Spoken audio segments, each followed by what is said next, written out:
আসসালামু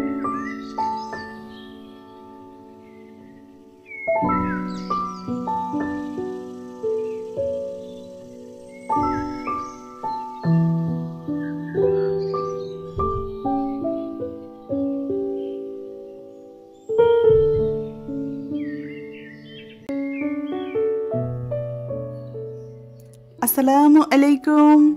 আমি ফাহমিদা রুমকি বলছি ঢাকা ক্যান্টনমেন্ট থেকে। 3A ব্লগ চ্যানেলে আপনাদেরকে আরও একবার স্বাগতম। যেখান থেকে আমার এই ভিডিওটি দেখছেন, আশা করছি আল্লাহর রহমতে সবাই ভালো আছেন। আমরাও আলহামদুলিল্লাহ ভালো আছি।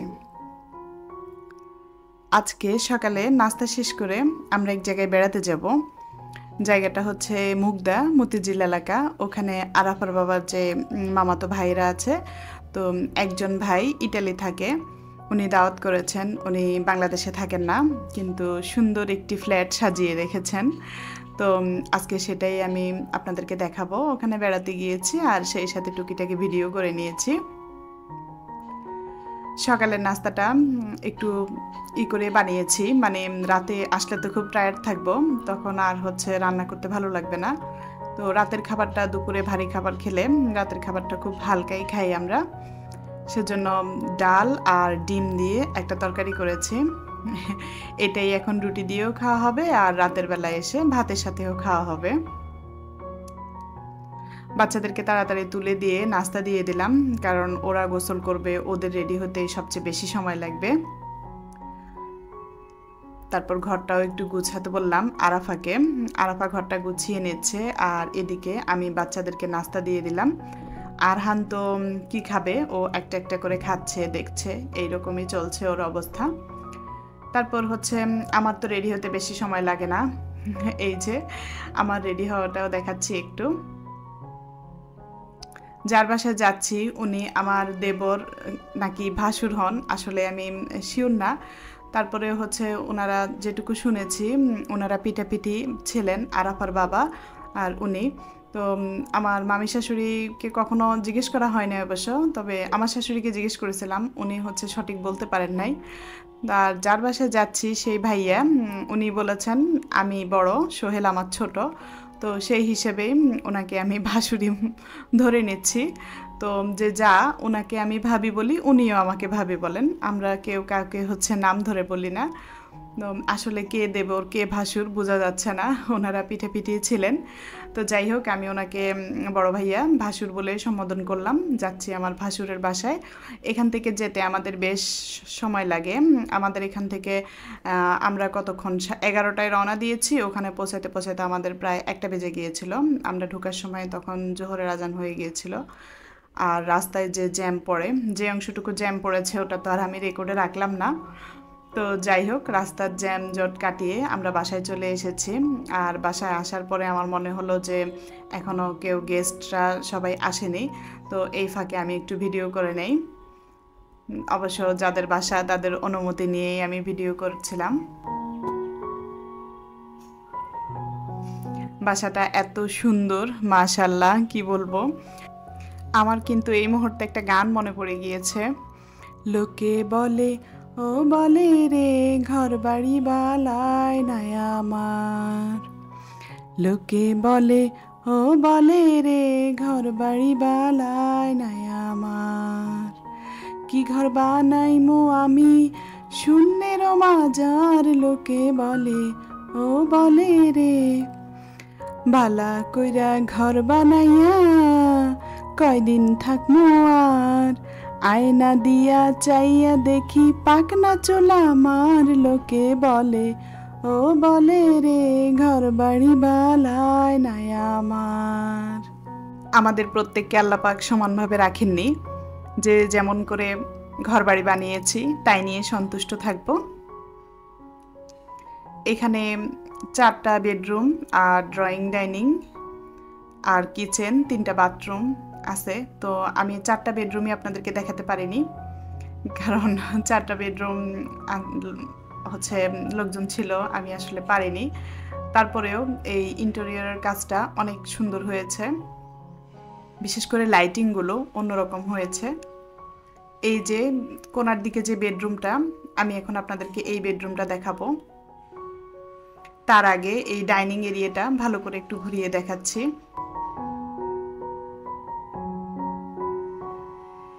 এখানে সুন্দর শোপিস দিয়ে সাজানো আছে। আর এই যে এটা মাস্টার বেডরুম, এটার সাথে একটা বারান্দা আর একটা অ্যাটাচ বাথরুম আছে।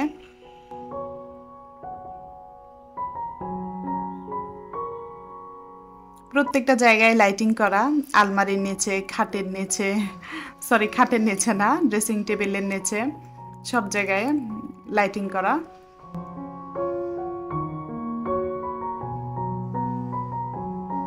আলমারি আর ড্রেসিং টেবিলটা একসাথে করা আছে এখানে।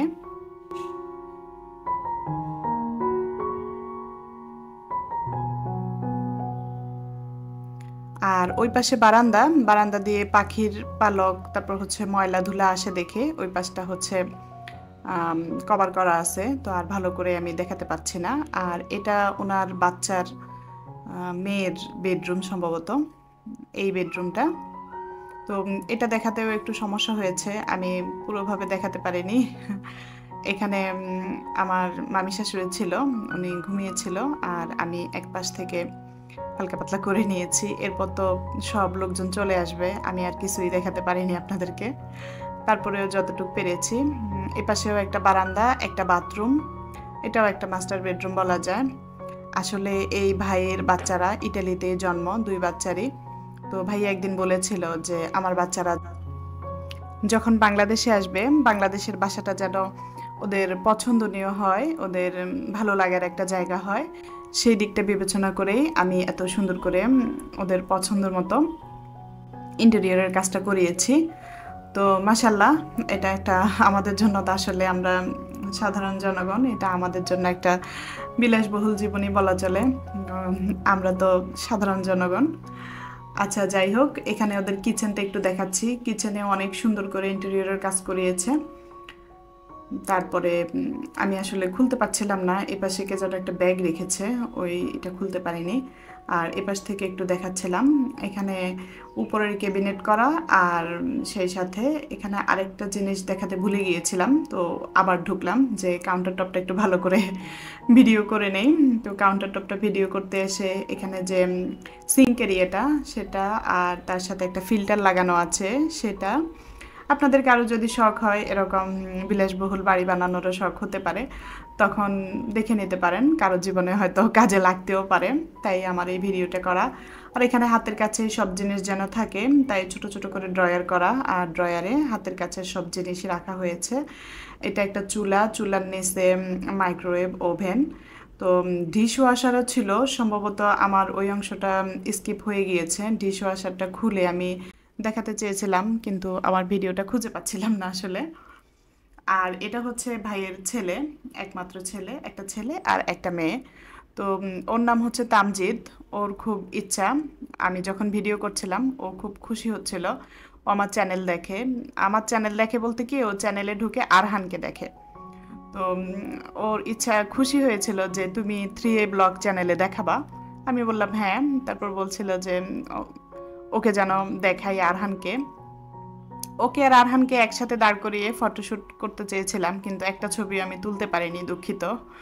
এখানে যে অংশটা, এটা হচ্ছে রান্নার অংশটা, বাবুর্চি দিয়ে বাইরে থেকে রান্না করিয়ে নিয়ে এসেছে ভাইয়া, বাসায় সেরকম কিছুই করেননি। আর এটা ছিল হচ্ছে ঢাকাইয়া কাচ্চি যেটাকে বলে, এত মজার ছিল খাবারটা, কি বলবো। এখানে আরাফার বাবা আর আমার বড় ভাসুর, মানে ওনার মামাতো ভাই বড়জন, সবার বড় যিনি, উনি বসেছেন। তো ওনারা একটা বেশ খাওয়া হচ্ছে, এর পর আমরা খাচ্ছিলাম। তো এখানে আমি, আমার মেয়ে, এই যে আরাফা, এই পাশে আরহান, আর আমার যা, মানে যার বাসায় এসেছি সেই যা, এর সাথে আরও যা আছে, ওনারা সবাই আমরা একসাথে বসেছি। এই যে যে কাচ্চিটার কথা গল্প করেছি, কাচ্চিটা এত মজার ছিল, আমি ভিডিও এডিট করতে এসে আমার আবারও হচ্ছে জিভে জল চলে আসলো। কাচ্চি, সেই সাথে ছিল আলু বখারার চাটনি, রোস্ট, সালাদ।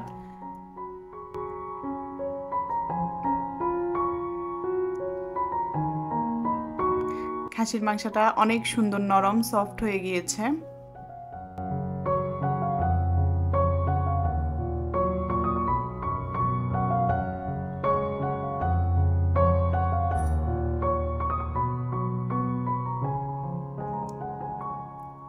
সেই সাথে এখানে বোরহানিও ছিল।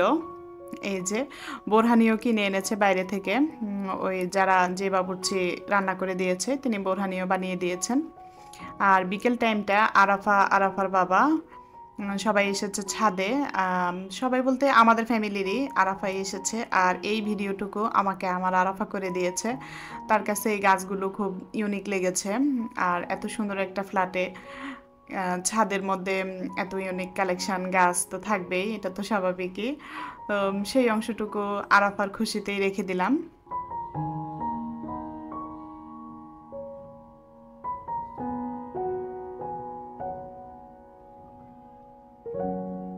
আমাদের দিন তো ভালোই কেটেছে। আমি আপনাদেরকে কতটুকু আনন্দ দিতে পেরেছি বা বোঝাতে পেরেছি বুঝতে পারছি না। তো ভিডিওটি যদি ভালো লেগে থাকে প্লিজ ভিডিওটিতে একটি লাইক দিতে ভুলবেন না। আর যদি বেশি ভালো লেগে থাকে চ্যানেলটিকে সাবস্ক্রাইব করে পাশেই থেকে যেতে পারেন। এখানে বিকেলবেলায় আমার যা একটা কেকের আয়োজন করেছে, যে বাচ্চারা আনন্দ করবে, কেক পেয়ে খুশি হবে, এটাই ওনার উদ্দেশ্য। তো সবাই আছি এখানে, আমার ননাস, মামি শাশুড়ি, তারপরে যা সবাই আছে, সবাই আনন্দ করছে। আর বাচ্চারা তো দেখতেই পাচ্ছেন কেমন আনন্দ করছে। যে কাটছে ও আমার একটা ভাগ্নির ঘরের নাতি, ও ফ্রান্স থেকে এসেছে। ওরাও 3 ভাই।